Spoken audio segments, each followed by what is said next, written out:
What is up, Fanatics? It's 8 p.m. Mountain Time, and that means another episode of Home Theater Fanatics Live. Tonight is episode 162, and we've got a big show today. We got a lot of folks with us. First up, Mike from Audio Architects is going to be co-hosting with me tonight. So, Mike, welcome. Good to see you again. What's up, buddy? Good to see you. I see you got the lights turned on in the back today, making everybody happy. No, nobody's gonna be like, "Why didn't you turn the lamp on?" So that's good. I know. And our featured guest tonight is a guest we've had on the show before. It's been a little while. Somebody's scratching.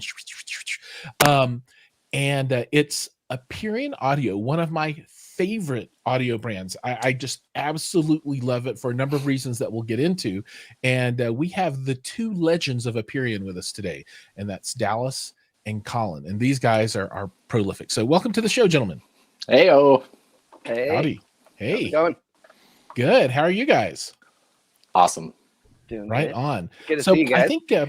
I think to get into things a bit, we can start with just a few introductions, and maybe you guys can each tell us a little bit about yourself and what you do for Aperion, and then maybe we can then jump into exactly who Aperion Audio is for the folks that are uninitiated. Cool. So Dallas, let's start with you. Sure. What's up, everybody? I'm Dallas, and I'm the general manager at Aperion.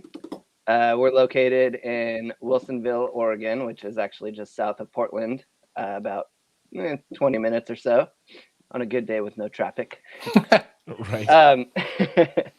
So, yeah, I help out with customer service, marketing, shipping, all the warehouse stuff, everything related to operations. And that's actually why we met, because Absolutely. like, hey, what's up? I like your channel. You do cool stuff. Let's do stuff. And we are doing stuff, and we'll do more stuff. And there's actually stuff coming up here pretty soon.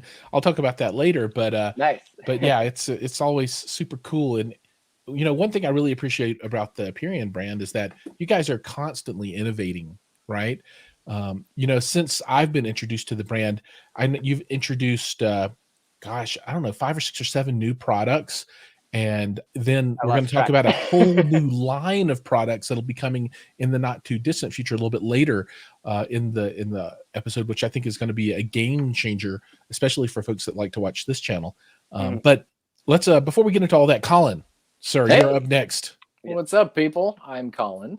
I handle customer service and sales and shipping and lots of other cool stuff with Aperion Audio speakers. And I'm kind of the new guy with the company. I started just a couple of years ago, and it's been a lot of fun. I'd never heard of Aperion Audio before I stepped in the door and met Dallas for an interview. Actually, him and I go a little further back than that too. But I tell you, still to this day, I'm just floored by the sound, and it's a ton of fun. I mean, it's really, really cool stuff. So I'm glad to be here. Glad to hang with you guys. Well, thanks. And then Mike, you're not part of Aperion Audio, but you are one of the mod squad here on the show. Mod squad. One of them, yeah. And so for new folks out there, let everybody know who you are. What's up, everybody? Welcome to Home Theater Fanatics Live. Solid. Yes. I had to do it. Just like the old days. Well, my name's Mike. I run my own YouTube channel called Audio Architects. I am also a content writer for the publication StereoNet, which the last article I wrote was a review of the various concert towers from Aperion Audio. So, and they did win StereoNet's highest accolade that I could give them, the Applause Award, and which for them it's kind of a big deal. And it is a big deal. It's an award. It's the first and only award I think that we've won. Well, hey, now you guys are award winning. So That's right. That's right. I'll be honest. If I would have reviewed all your other stuff for them, I would have given you the same accolade because, I when I started my channel, you guys were the first ones to give me a chance. Really, realistically, you took a chance on a really small channel. And I've now grown over the last 2 years with you guys, and I'm just happy I'm able to return the favor as far as, doing everything I can to let the public know you guys are probably one of the best affordable speaker companies out there. So, and then I know that's a bold statement to make, flat out, but We appreciate that. Yeah, man. It There- definitely honestly, is, but that was I've- where the company was founded, and here we are. Well, let's All sorts of talk about products. that a little bit. So for the folks that don't know Aperion Audio, thanks, let's talk Mike. a little bit about the DNA of what you're doing and what the premise behind the company is. I mean, we all know that you make speakers, right? But Yeah. what's your deal, man? I think one of the coolest things about Aperion is you call and a human answers. Most likely Colin. Me. But I hear, and in my at this point 7 years with the company, I've heard so many amazing conversations about how just home audio in general helps people's lives improve, and they're like, hey, my whole family gets together and they sit in the living room now. And that hasn't happened in years. It's like, Yep. That's super cool because we're family driven. We started that way, we're continuing that way. So it's like customer service is not like customer service, it's like, what's up, brother, how are you doing? And so it's just a different I guess culture, because we're not like crazy salespeople or whatever, like, what are you doing? Anyway, Sure. You need a German accent in there somehow. Oh yeah. We don't tell you to buy the speakers. We just inform you on what you can do with the speakers and let you make the decision. Right. But it is quite amazing though, when we do have customers come in for a demo. Like I probably say a brief introduction. Hey, what's up? I'm Dallas. What speakers are you looking for? And then it's like, okay, cool. Let's get to listening. And then it's just pure smiles after that, and that's what's so cool is how, like, why does music make you smile so much? Well, I hear you. Just real quick, both Dallas and Colin. Obviously, I have a new place now. You guys know about the flood and all that good stuff Right. that happened. So far I only have the 3.0 set up right now. So I have the concert towers and the VC Center set up right now. Better than no.0. And to be honest, Yeah, 0.0. I'm running the two towers full range. Dude, it sounds like I have a sub going. No joke. Maybe it's just the room acoustics or whatnot, but we were watching a movie the other night, and my girlfriend actually said, "Man, you should turn it down. The neighbors are gonna get, kind of mad." I'm like, "No, this sounds fantastic." Right. Like, Let them get mad. dude, it really, those concert towers, the bass in those 8-inch drivers are something else, man. I mean, so let me pull that up so people can see what you're talking about, and we'll talk more about all the products, as this episode goes on. But Mike is talking about the Veris 3 concert towers, the V8Ts, and these are the ones that came out about a year ago, something like that. And they're the flagship tower speaker, if I'm correct, right? Yes, sir. And that's dual 8s, tweeter, and dual. Is that 5 1/4? Yeah, dual 5 1/4. Yep. So go ahead, Mike. You're right. They are absolutely beasts. Yeah, I really hope, Giles, you get a chance to really immerse yourself with them. I think you have them set up upstairs, right? Yeah, so that I've got them up there down. So as me and the family, we're doing a lot of 2-channel listening right now in the towers, getting ready to talk about them. And I listen to them quite a bit without any sub too, and it's. You say that's so cool, Giles. Me and the family were doing a lot of 2-channel listening lately. I want to hang out at your house. Yeah. Anytime, man. Just come on over. I mean, don't get me wrong. Obviously, on my YouTube channel, I do primarily 2-channel stuff. Giles is the home theater fanatic. Yep. And I don't want to step on his toes, even though I dabble from time to time. Do it. But I mean, as do great as these are for 2-channel listening, they're awesome for 2-channel listening. I couldn't imagine watching a movie without these speakers. And honestly, I've heard Bowers and Wilkins full blown home theater. I've heard, Giles's home theater. I've heard home theaters at shows. I've heard a lot of home theaters, and I wouldn't replace these. Honestly. What do you do with the jumpers, Mike? Do you What's change that? the treble mod or the mid range at all? No, I've left everything just as it came. I have messed with it, but I like it right where it's at. I think it's great. I think that's probably one of the coolest parts to me with the Varus line, and specifically the concert towers, is being able to adjust the mid range and the high range independently. Right on the speaker. No controls, anything. You're straight up changing the circuitry, and it's cool. I think because I watched so many movies on it, like obviously the dynamics are constantly changing, and the tonality is constantly changing. So it's like keeping it right in the middle for me is perfect. Right where it's at. But now, if I were using it for what do you call it, 2-channel music listening, I might tweak it a little bit. But the thing is, it's voiced pretty well. It's not too hard to bright. want to change it. Yeah, it's not too bright. And if you want it brighter, you got the super tweeters you can put on there. And dude, it's just. But I'm sure we'll get to that. Sorry, Giles, it's your show. Oh no, I love to hear the points of view. So, a couple of comments. So I've got this thrown up for folks that might not be familiar with the Varus 3 concert VAT towers, but those, they have on the back there's a set of jumpers.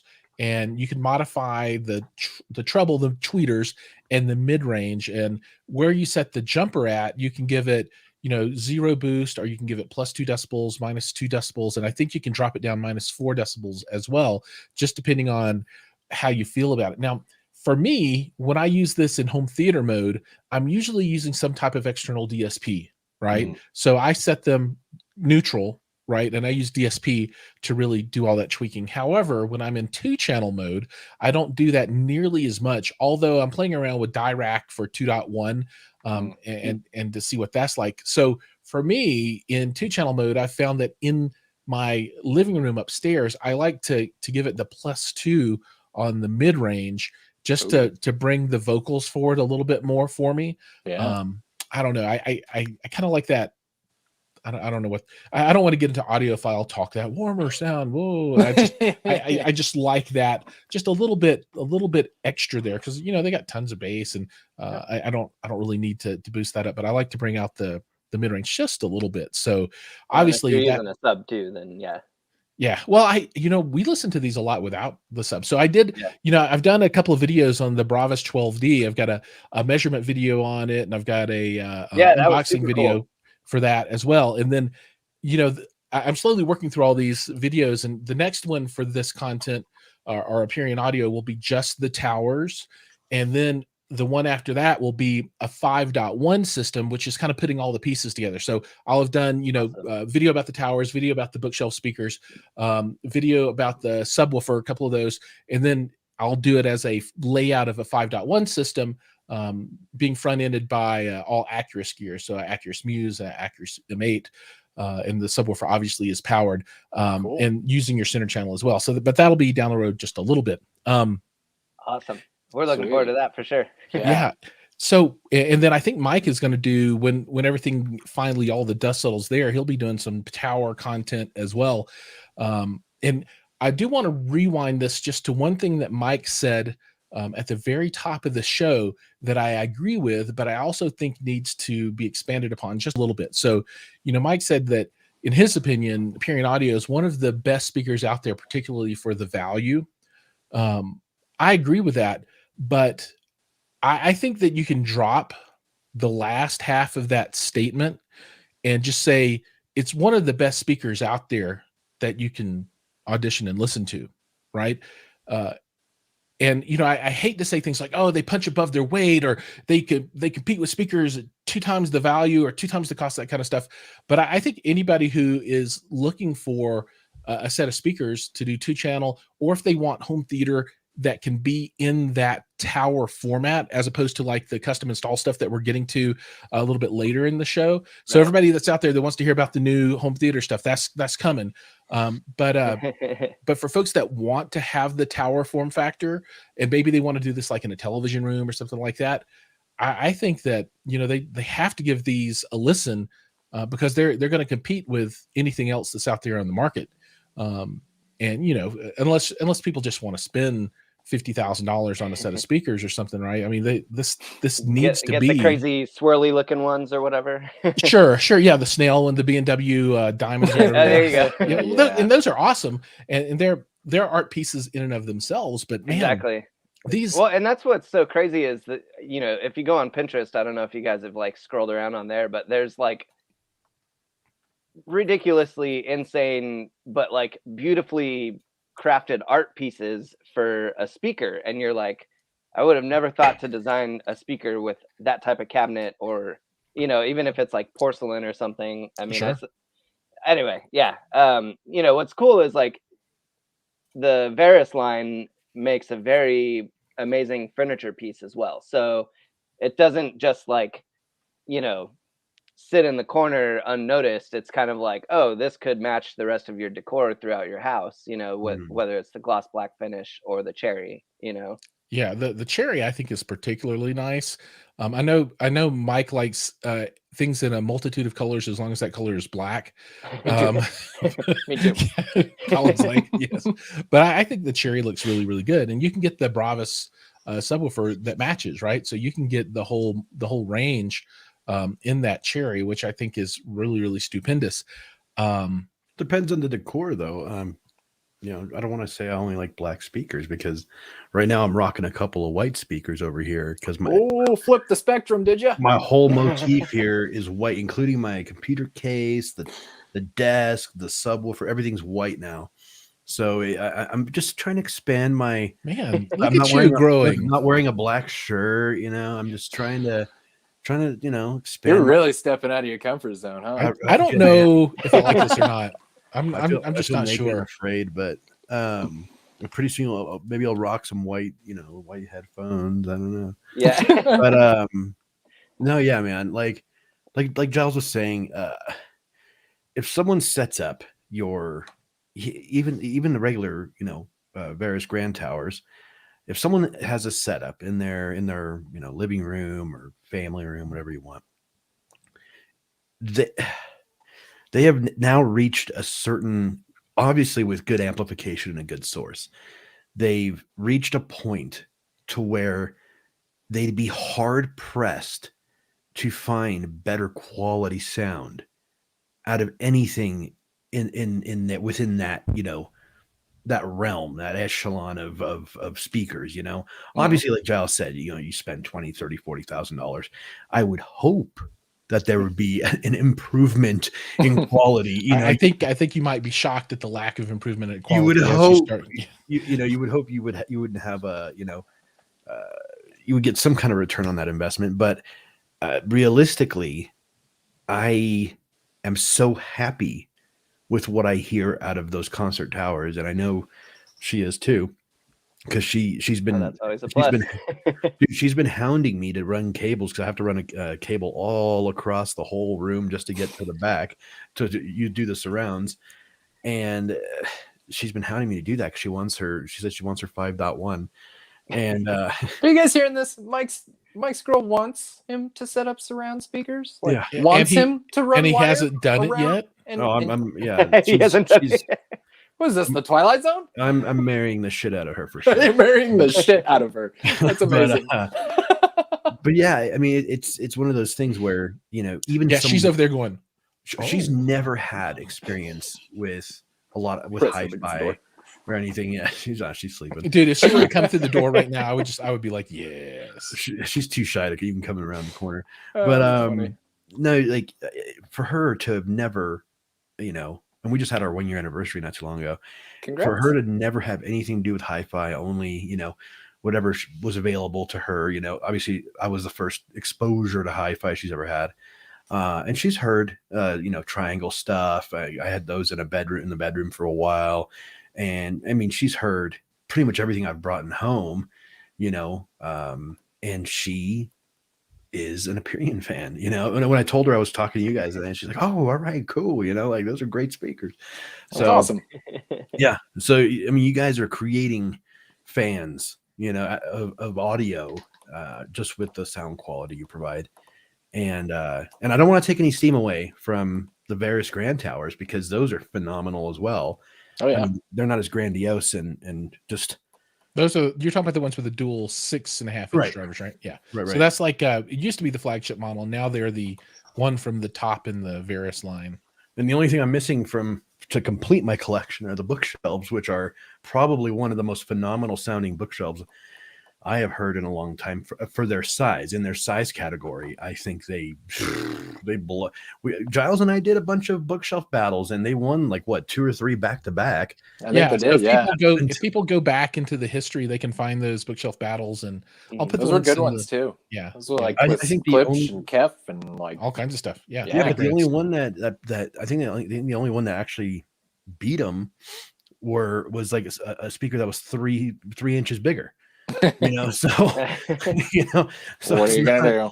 I don't. Yeah, what are you gonna do? I don't think it's fair. You know? I remember you guys liked the Keps. What was it, the Q50s or something? What were those? Yeah, the Q150? no, the LS50s. The Yeah, LS50s. there it is. 50. Yeah. Yeah. LS50, yeah. So yeah, the Q series is a step down. The LS50 is like a whole different kind of thing. So I hope to do more Kef stuff in the future too, because that's another really good brand. The different sound than you guys have. So I think that one comes down to personal taste. But I got a bunch of cool folks over there too. Now, one thing I want to do before we move on to the next topic is I want to say hi to everybody that's out there. So Yeah. Double A, he's super excited to hear about the What's Theatrus. up? Hey man, Theatrus good to Double see A you up in the again. house. The Mikey G, Mike Galusha, he's all Hey, like, Mike. I will take these speakers apart and analyze them. I will know their secrets. My mail's here with us. Hi-Fi Haven, always love to Hey see man. Hi-Fi Haven up in the house. Bill B, I think Bill B might be new, and he's got questions, and particularly about the passive sub, and we'll get to that, and I'll tell you why. And from my opinion, that they did passive subs, and we'll see if that matches up with their thoughts. But a lot of folks with us, you know, there's a whole bunch more people out there that are not saying anything. Anthony Mercer's with us here today, a whole bunch of folks. So if you have questions, oh my goodness, look, Mad Piranha's with us today. Damn. We haven't seen Mad Piranha in a What's up? while, man. Welcome, glad to have Nice. MP up in the house. That's But kinda weird. for those out there that have questions, don't be shy to ask. You know, I want to cover one more topic though before we get to the Theatrus speakers, and that's the monthly special that you guys have, right? Yes. And so Yes. maybe we'll do 2 things I wanted to talk about. So 2 things that I'm curious about is, you know, the monthly special, what's up with that? And then you guys have started carrying some additional stuff that's really cool, like the Peachtree amplifiers. Those are freaking awesome pieces of gear. So maybe we could talk about that just a little bit. So what's this monthly thing that you have going on? And I think I'll try and share that up so people can see it. Oh, Yeah. you gotta share it. Yeah, man. The monthly feature is kind of a new thing that we're doing this year, and it's basically, you know, some selected bundles by us that you know, offer some good savings and get you set up right. You know, so this month we got either the Varus bookshelf or the Novus bookshelf, and then there's a couple options and ways to do it. You can get either cables or stands and cables, and you get the accessories for half off. So it's a smoking good deal. And yeah, these are Sanus Steel Series stands, so very stable. And, you know, they come with the hardware to attach the bookshelf to the stand, you know, so stability, you know, totally cool there. Because we have threaded inserts on the bottom of our bookshelves. So, you know, that's really great. Cables, those are straight wire. In fact, the Novus comes with the music cable option, which is super great. I believe it's 14.2. So, you know, each conductor has 2 wires, you know, that are twisted basically. So yeah, really high end cable. And then the Varus line, or the Varus bundle, that comes with the, is it Octave, Dallas? Is that right? Yeah, so you can buy wire. Yeah, the music cable Octave. So yeah, by wire. So it's all set up. Yeah, ready to I go. just realized we need to get some links up there. I do apologize. The stands and the cables, if you want more details on those, can be found under the electronics and accessories section under your menu right there. The snack accessories. Yeah, Snack accessories, yeah. snack accessories. That's that's the term. Yep. So yeah, we got these 2 bookshelf options, and then our Peachtree, well, not ours, but the Peachtree Nova 300 is on sale. And so I'll tell you, that amplifier with either of those bookshelf combos and the cables and stands, that's all you need. I mean, you could get the towers, but man, this will still knock your socks off. That's cool. Yeah. And that's like all in one. I mean, that Peachtree has a really great DAC. So, you know, I always run my iPhone just right into it with the lightning cable. And, you know, it's amazing. I've run optical in it from, you know, various devices like Apple TVs and, you know, other sources. And actually, I have the 300 set up in our demo room right now, powering the front two speakers in home theater bypass. So feeding a Marantz to the Peachtree for the front two channels. It's beefy. It's so beefy. Oh, that's cool. Yeah, you've got the Sabre, what is it, the 9018 DAC in there? That's nice. Right on. No, that's super cool. And it looks great. And it looks cool too. Look at it. I mean, I like the way there's a black for Mike or an ebony mocha for Giles. That's right. And yeah, and it's got that kind of that classic retro look to it. Totally does. I could see, like, if you scale this up to like the size of a piece of furniture, like that could be like one of those 60s console tables. Yeah, totally. If you made it 4 foot long. Oh, yeah, man. that's cool. It's like that blend between modern and like vintage retro kind of thing. You know, it's really sick. Really, really awesome amp. All right, that's cool. Okay. I do want to move on now to the main event. We're about halfway through the episode, and so I want to get down to brass tacks. You want to know? You got to know. I got to know because when I saw this, I was like, "No way! No, this isn't. No, not really." Yeah. And well, when did you see it? Yeah, when did you see it? I saw it wasn't very long ago at all. Maybe a week ago. I can't remember because not even that long ago, because I sent an email to you guys saying, "Hey, you want to come on the show?" And I was thinking about just talking about the towers and stuff. And then I went to your website and I'm like, hold on, they didn't tell me about this. they snuck this one in, right? And so how long has the information been up on the website? It can't be that long. Not very long. Yeah. We're due to our we're in production on those right now, and so we have all the information ready to go, and then we're ready to start taking pre-orders pretty soon here. I mean, they are available for pre-order as well, but you know, we didn't do a huge announcement just yet, but that's going to be coming, and this is starting that process. So right on. We appreciate the opportunity to come on your show and, you know, talk about it. Sure. This. So for everybody out there that doesn't know, what we're talking about is a new line. It's a brand new line from Aperion Audio that is specifically targeted toward CI and home theater installations, right? So it's not tower speakers, it's nothing like that. This is all home theater pointed. So let me get this pulled up, and if people want to follow along on their own, you can go to speakers and then custom install, and this if I can click on it, this will take you to the there we go. Click on Theatrus. This will take you to the new line. When I saw these, I was like, holy smokes, because these are, I think, targeted toward both cinema and then also studio use, right? As studio monitors. Yep. That so my first question. All right, so here are the 6 first set of products, right? And it looks like you've got so the T80 and the T65, and then a slim version of the T80 and T65, and these would be your main. So this would be your right, left, center, and surrounds. Then you've got the TC65, and these look like what would be height ceiling kind of speakers with some angle, so you can get the the on axis when you're putting in for Atmos and that kind of stuff.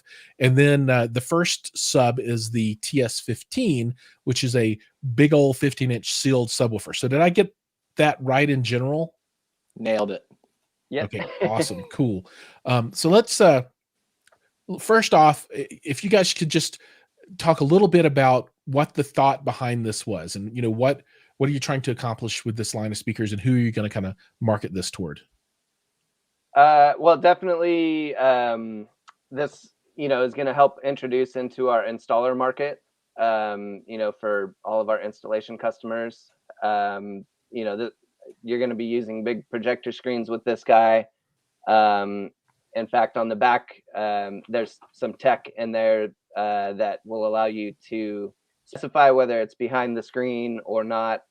And then there's another adjustment in there if you are going to cut a hole out and install it directly inside the wall, or if you're just going to hang it on the wall, or if it's just sitting on a stand or something. But yeah, it's just a powerhouse, because it's basically one of the main design purposes was to achieve a higher SPL than anything that we already have. As the sensitivity for the Varus line, it doesn't push much past 90, for that, or even the Novus. And so these guys, the tweeter can reach SPLs of up to 103 dB, and it's just one of those. What's the specific term? It's a high tweeter, or it's a higher ribbon tweeter. So that's an AMT, air motion transformer. Yeah, it's an AMT ribbon. That's awesome. And you said, let's look at the specifications on this real quick. So 94 decibel sensitivity, right on. Yeah, that's in 35,000 hertz for all of the animals out there. Yeah. And for people to get an idea of the size, when they're looking at this is let me blow this up. Those are 8s. Yep. Mm-hmm. Right. So, a lot of people are probably, that's 5 1/4. No, those are 8s. And then you've got, I assume these are dome mid-range. 50 millimeter. Yeah. Yeah. And then an AMT 2-inch. Right. And then an AMT air motion transformer tweeter. So these 3-way design is what I'm seeing. And then on the back, you've got boundary control. So like you said, for on wall, or if you put it on a stand, or if you put it in wall. And then also it looks like a tweeter setting for compensating for behind the screen kind of stuff. Exactly. That's absolutely stupendous. And these are ported. Yep. Front ported. Okay. Front port. Yep. Obviously. Yep. You definitely wouldn't want rear port, but there's also a magnetic grill to go over the whole thing too, with a magnetic logo that you can adjust. So if it's you need sideways, a picture. Yeah, we're still getting pictures. Still working on it. Now you're talking my language. You said magnetic grill. Mike knows and loves them. Giles, real quick, I know you look like a kid in a fucking candy store right now, but I think this could be the future of home theater fanatics situation right here. What do you think? If you build it, they will come. Yeah, it's very possible. I mean, that's something we'll have to talk about, because this is what I've got in my room right now is absolutely stupendous, and I love it. But this allows me to get in wall, right, and build more of a true theater. And then I could repurpose the towers and stuff that I have in for other things. Maybe next house. Next house. Yeah. Next, dude, I won't be having a next house for a long time, unless we'll be on Theatrus Mark IV by the time for our new house. Okay, so let's talk about the T80S. So we talked about the T80, but there's also a slim version, and I'm not picking up on. So it's sealed as opposed to ported. What is this for, like in-wall installation when you just have narrow space or something like that? Or what's the idea here? Yeah, just a slimmer cabinet. Basically, if how our Novus series has the full-size bookshelf, and then we also have a slim version of it with a 6.5-inch woofer. This is kind of the same concept, just closer, boundary to the wall, and then it's more lightweight too, so it just more versatile if you wanted to hang them up high and have the tweeter on the bottom or something like that. That makes sense. Yeah. Those can make good sides, and then you can have the full size up front. Every construction is going to be different, so we wanted to have just more options. Yeah. Just more options. I'm with you. Absolutely. I'm with you, dude. Magnetic rotatable logo. Mike's still on the logo. Oh my god. Yes. Okay, wait. So does this mean, because you're teasing us with Yes. ribbon tweeters, you're teasing us. Does this mean in the near possible future we could see your Varus line come out with some ribbon action, or Should I give him my line, Dallas? Go for it. If you don't know, we're not going to tell you. Oh, Oh, I'm just kidding. Probably, maybe. so don't know. you can probably tell that Mike and I are fans of AMTs Yeah, and other AMTs definitely. ribbon technologies. Yeah. Well, I I mean, I will say from a manufacturing perspective, you know, that would take some changes for sure, and some time to figure out how to integrate that. You know, once you change one voicing aspect of it, I mean, at that point you're affecting It's a new everything speaker from the then. crossover. You're basically like redesigning the acoustics from the ground up. You know, sure, it's easy to think about. Oh, just cut a square hole in where the tweeter goes instead of a circle, right?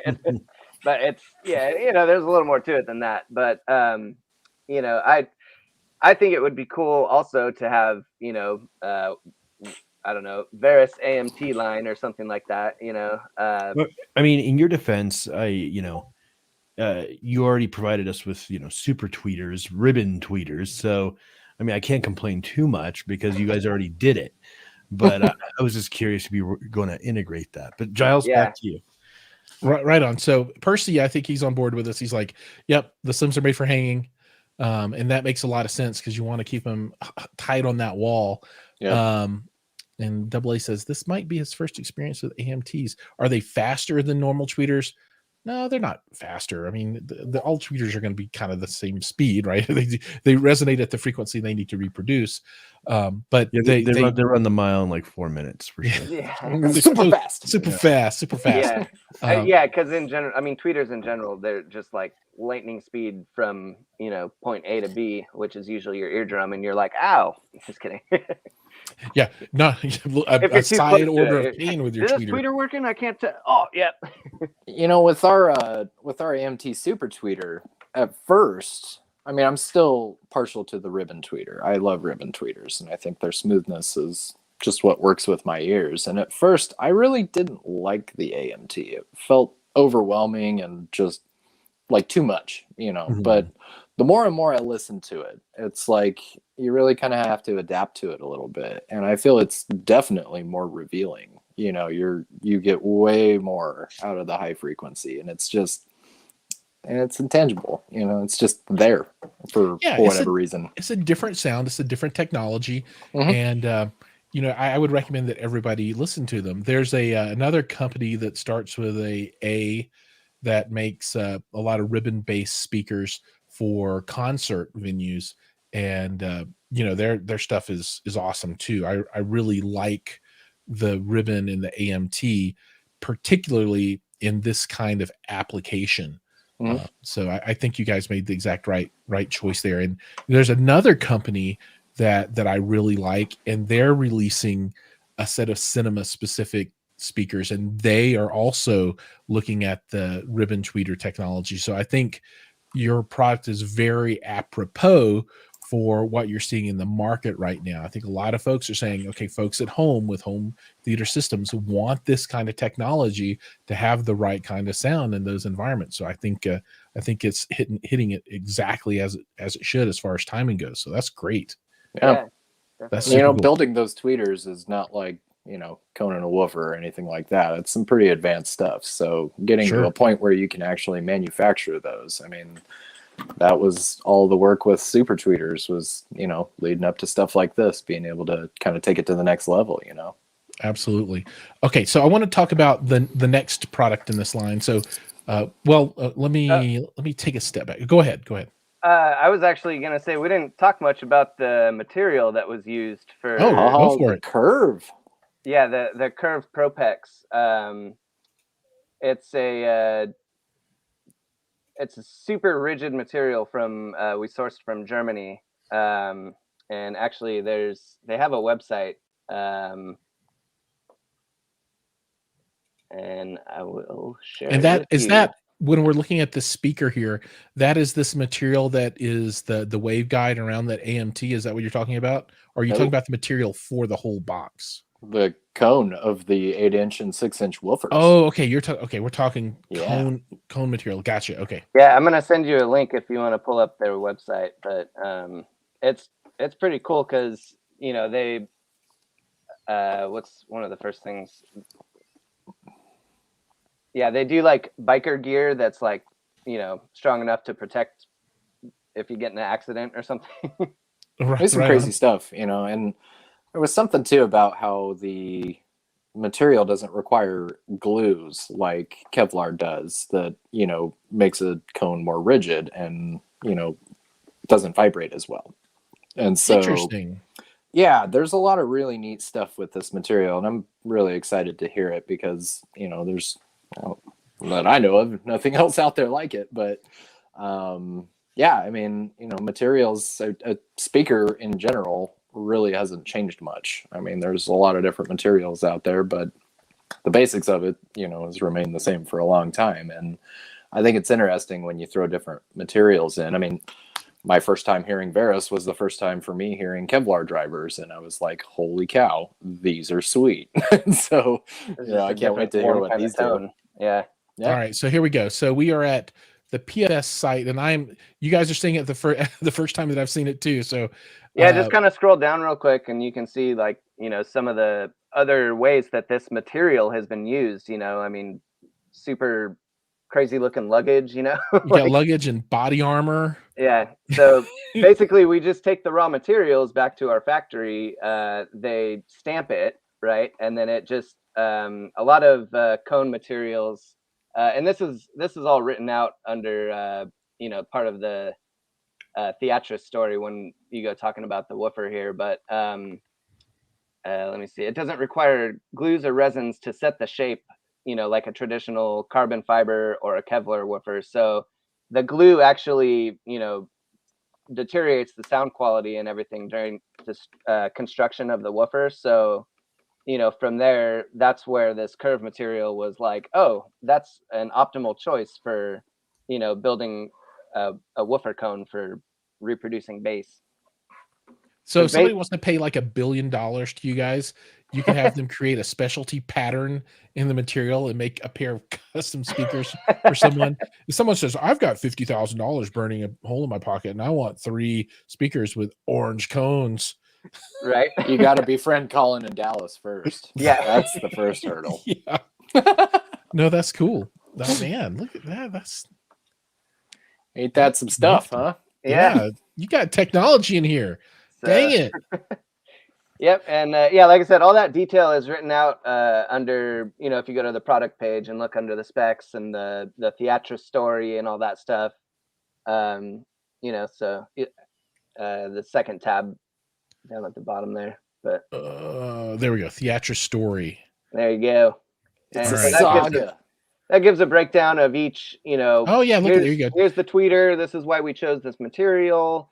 Here's the softum, reasons why we chose that, etc. And yeah, all the way down to the adjustment on the back there.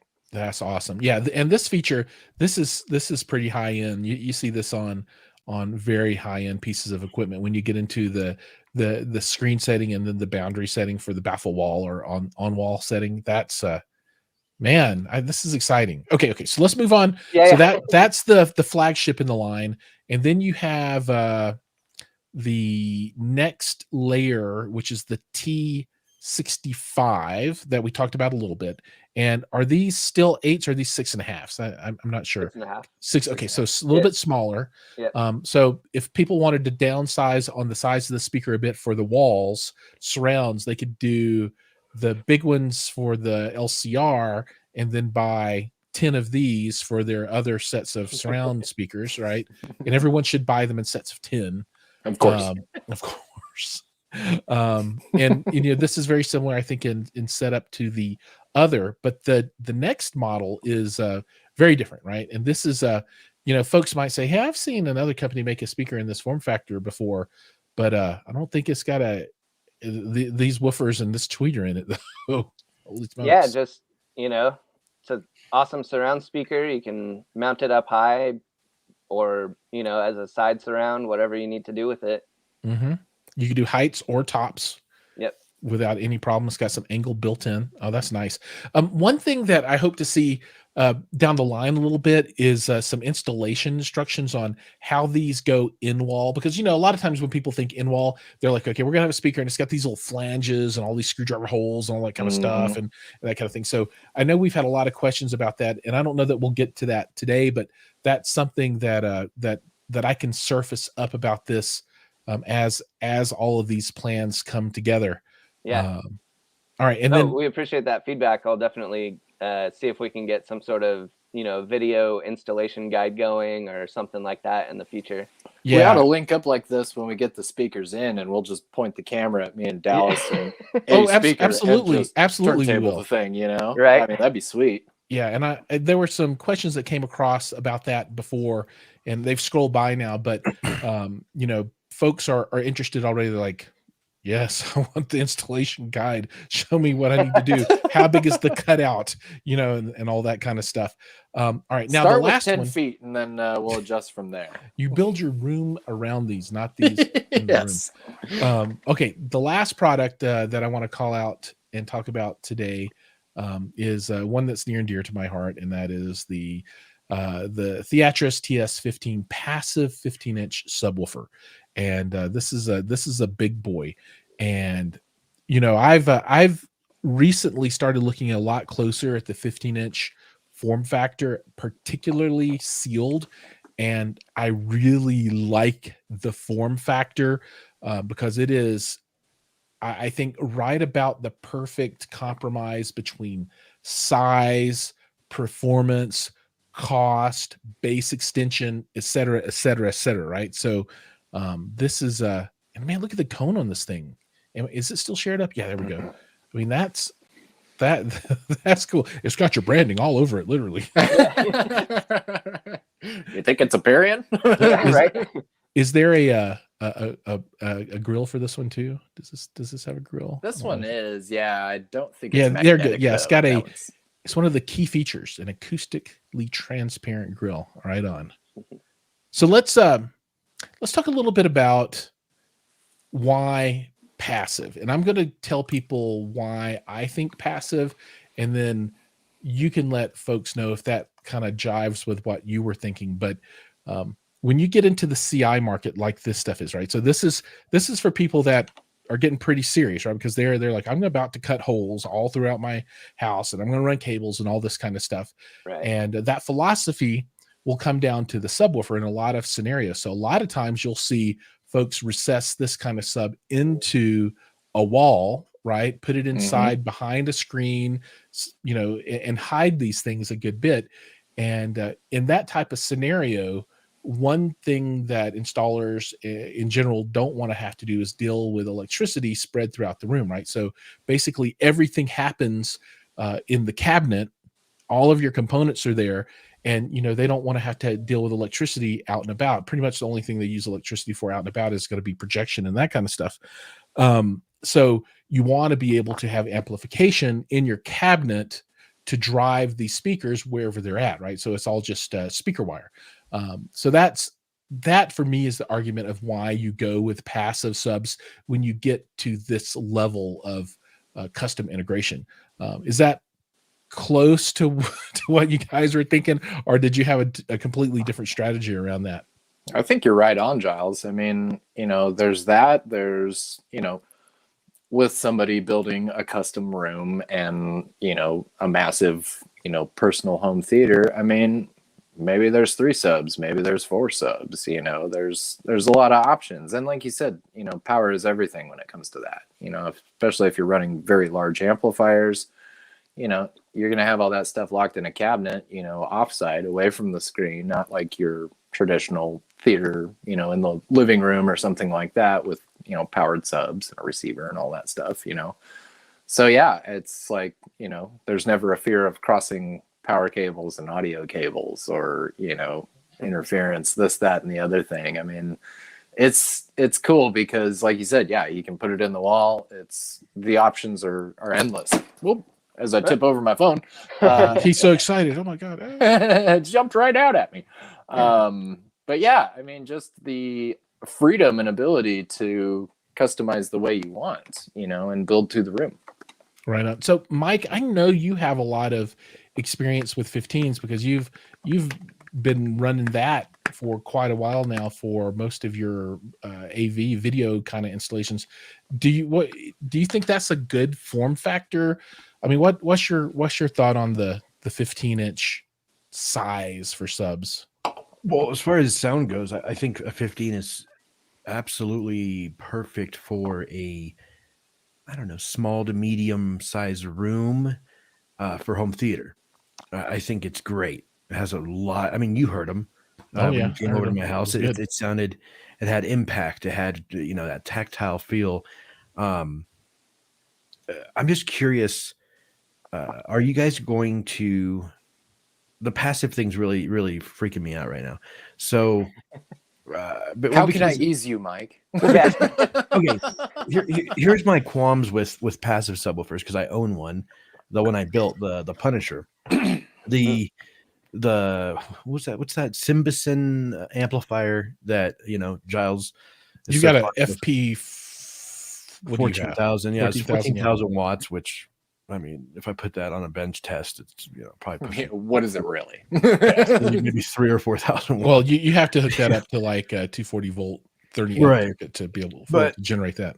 Regardless, it's loud and annoying and ridiculous.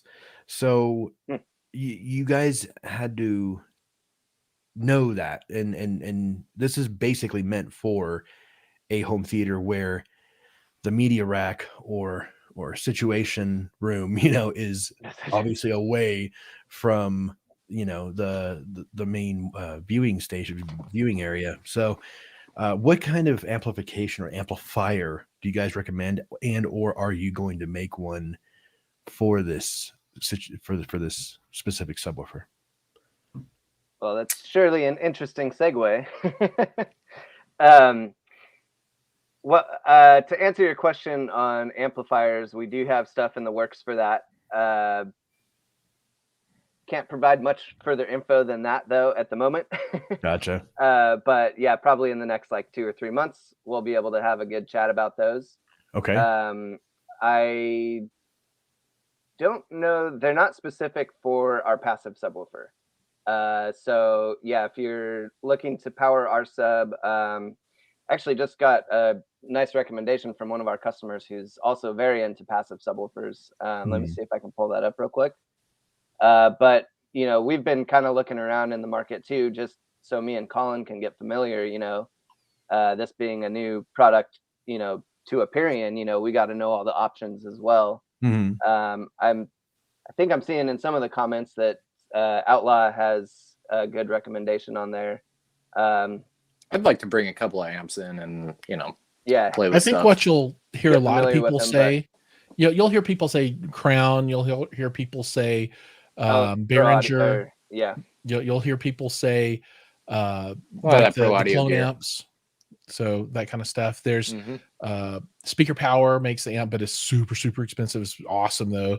There are a lot of players out in the market that folks have used for passive speakers, but Mike brings up a good point, right? You got to be careful because some of them are pretty loud, and you have to do fan mods, and you're going to want to get a mini DSP, right? Just to tune it, make sure it's nice. And it depends on the Bumpy. the processor that Yeah. you're using. Yeah, so if you've got like a Dirac with full bass management, probably not. But if you don't, and you're using something along the lines of a Marantz or an Onkyo or a Pioneer or something like that, which then the majority of humanity does. yeah, use that. probably we'll use it. We'll use something to do some extra DSP if you're using more than one. Well, even with one, you'll probably still want it. Yeah. So that's more stuff you guys can bundle up there. Yeah. Coming soon. Amplifier DSP, yeah, whole kit. I like AA's comment. What would Haven choose? We should get those bracelets. WWHC. What would Haven choose? I like passive because I can pick out what to power. I agree. That's the main thing. Yeah, for sure. Cool. Yeah, you have full creative control over your bass management, which is rad. I mean, you're not beholden to some, slap on the back, powered amp. You can do You ever whatever you tried to want. take apart a powered subwoofer? It I, sucks. I don't remember. Mike and I have. I It have. sucks. I've done it twice, and it's Yeah. not. It's No. Pass. pass. Yeah. Hard pass. Hard Yeah, pass. and a lot of times they'll bake in DSP that you can't defeat. Nope. So Yep. there's nothing you could do. It's like whatever is baked into that plate amp is what's going to be coming out. So I like passive that baked in. it's baked, it literally is. It's the cheese And right in the middle.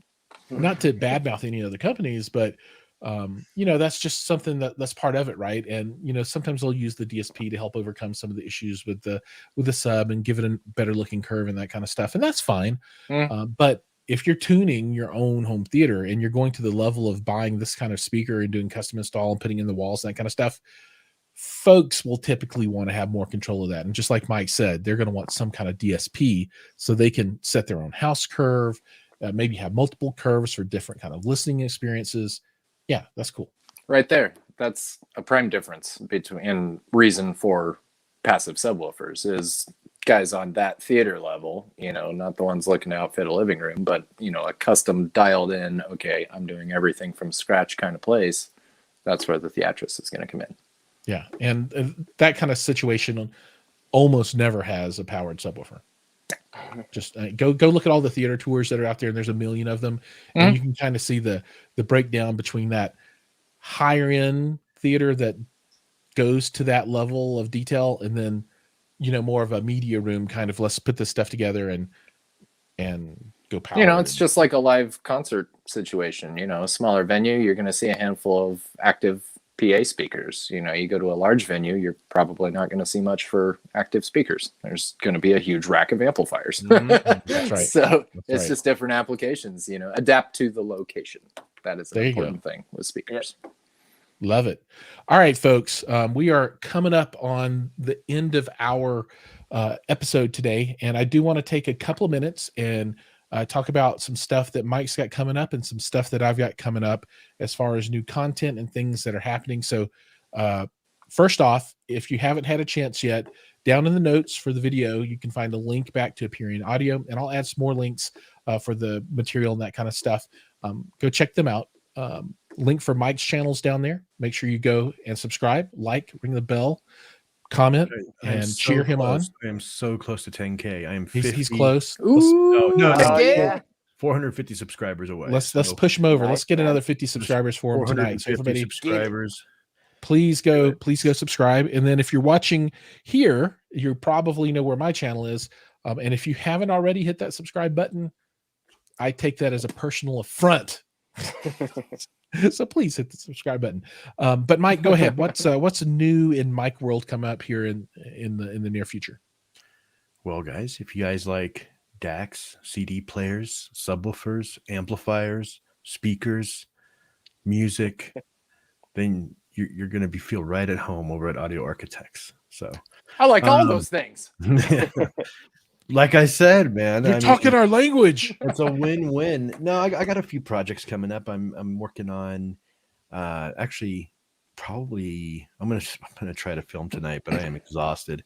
I said I was gonna do the same thing, but yeah, I think it's probably dinner time and hit the hay. yes, dude. It's I don't know. And we're an hour behind you guys. I know. and we're getting old. God, listen to us. But I'm going to try to get this Cambridge Audio DAC Magic 200M video out. So you guys are going to get a DAC video.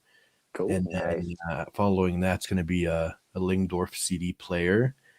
And then I'm actually, you know what? I'm actually tempted. I think I'm going to bring in some Aperion towers into my listening station and retire the Wharfdale Lintons for a little while because replacing the Lintons. Yeah. Those are pretty good speakers too. Oh, they're great. They're excellent buddy. speakers, but like I said, I think I'm getting stuck in my 2-channel ways, and I need to freshen things up a little bit. And Spring is in the air, Mike. yeah, Time for a and change.